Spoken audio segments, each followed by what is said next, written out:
Okay, here we go again. Um, in this, I'm going to take you back somewhat because, well, in first place, I'm not going to do no reminders in this one because reminders in every video is going to be a little bit hokey, slow, and anybody listening is going to get bored. Come on, get it alive. I already got it. Okay, well, I'm not going to do it in this one. So, I want to take you back to the beginning, and the beginning is hauling tomatoes in California from our principal area was out of Barstow to Tracy Lodi, and from Woodland down there. So if you've seen the BJJ company trucks, you might have seen me if you was in around that time, which would have been 82 to probably 86. And had some great times doing that. And it's also where the song started. So a principal place where we ended up at was Byron. And I wrote a song for that town called Byron Blues because it was as much heartening to go through the Byron area at the end of the season because that's where we always got sent at the end of the season, as it was knowing that the season was going to end in Byron or very close to that. Because as tiring as it is, you get into the pace, you get used to the pace, and when that pace looks like it's going to change or stop, you get reluctant and regretful about it. That was always mine. So here goes the Byron Blues. Oh, those Byron blues way down in your shoes. When they send you off to Byron, you've got nothing left to lose. It starts in about the 1st of July. You get a little nervous from way down inside.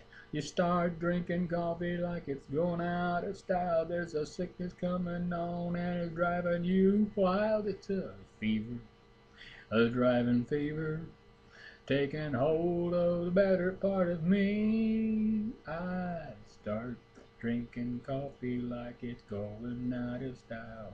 Doing left behind chores like I'm hereabouts wild. The ladies might have happy 'cause I can't sleep. Instead of counting, I'm counting all the sheep. It's a fever, a driving fever, coming on like a tidal wave on me. Now the season's almost over, and I know what they're gonna do. It's this Byron Blues, way down in my shoes. I've been here for a week, and now there's nothing left to lose except those blues, those Byron Blues. And like I said, the blues were two-sided, like a double-edged sword, cut you in either way. Like when you get to Byron, the drudgery of it, you can't take much more of it, and yet you don't want it to stop because that's the pace you set. That's where you get in the groove, and that's where you have your life right. And then it's gone. So, but yeah, a little trivial notage is there are three versions of the Byron blues. There's a soul version of the Byron blues, and there is a traditional blues siren of the Byron blues. So maybe we'll get to them later on too. um, I grew up in California. Most of my family, most of the family never left California, but it got too crowded, and it was going to corrupt when I was there. That was years ago. Went back through their driving truck, and it is nothing.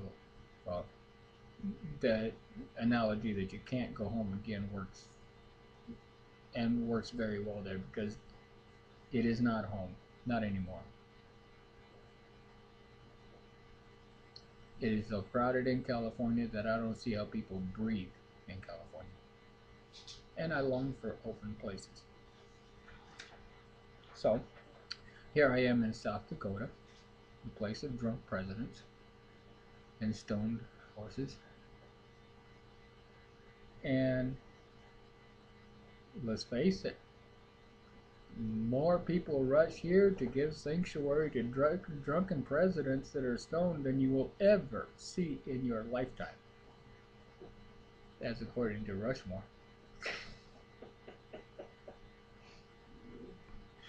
And they're being chased by a drunken Indian on a stoned horse.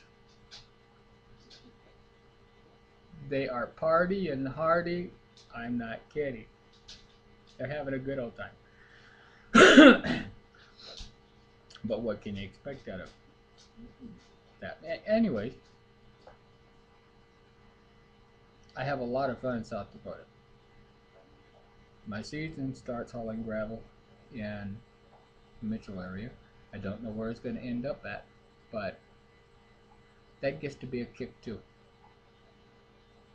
However, I am trying to earn my way back right now, and this is very important to me.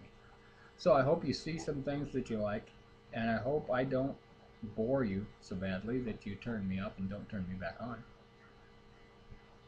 Because I'm not doing this for vanity, I'm not that vain. I ain't doing it for money in the form of being rich, because I don't have that kind of greed. I can't take it all with me anyway, so I don't want it all in the first place. Um, and as life goes, you start to contemplate what you leave behind. And I want to leave the world a little bit better than I found it. It just makes good sense. Um, I wrote a song also for my daughter. The song is called Who Promised You Forever.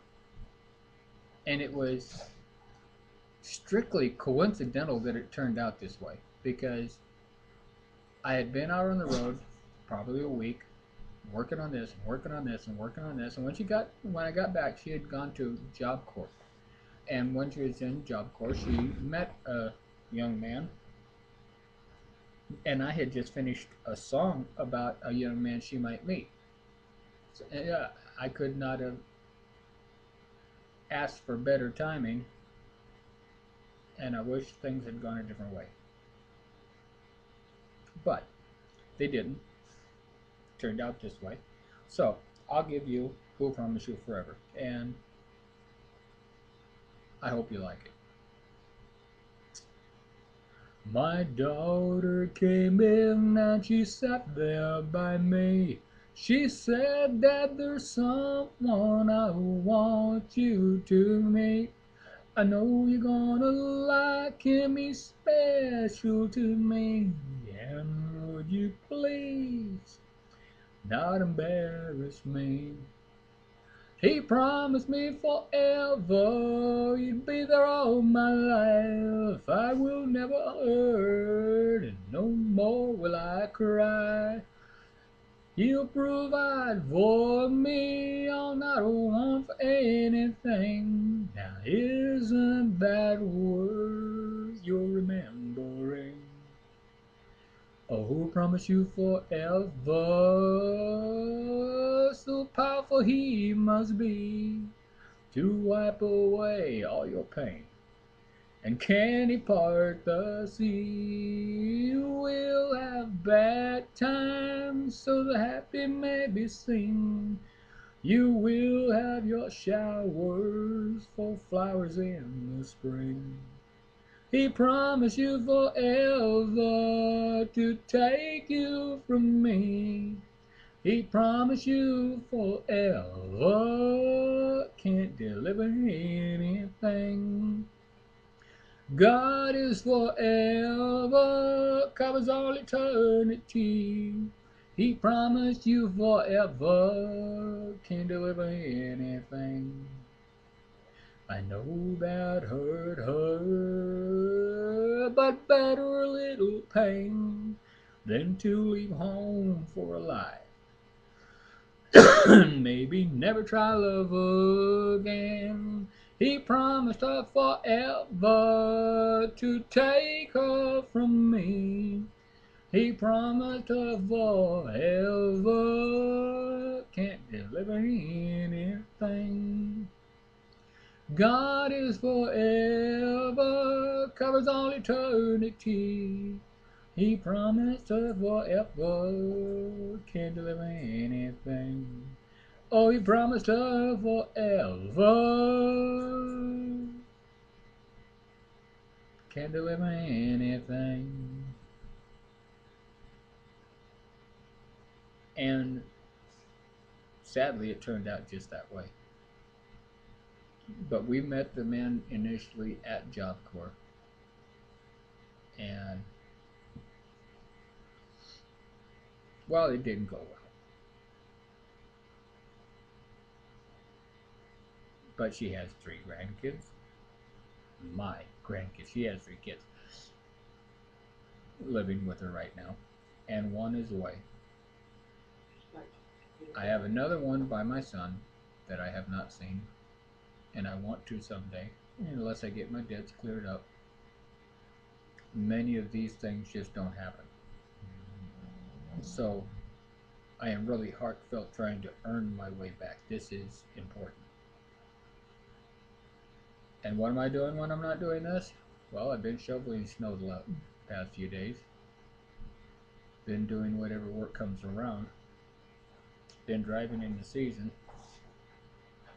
And since way back when I had unemployment that I could draw on, it worked toward the time frame that I was an independent contractor, and my income on unemployment is $44 a month or a week. 44. So not exactly happy about that. So we have to deal with what we have to deal with. There's no sense in whining over things because it only makes the whiner feel bad. People listening to it can walk away and they hear no more.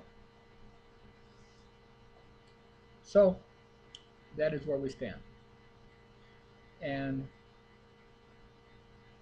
maybe it's better to let this one end where it's at. And I'll click it in on the next one. So thank you for listening, and we'll try again later. Thank you.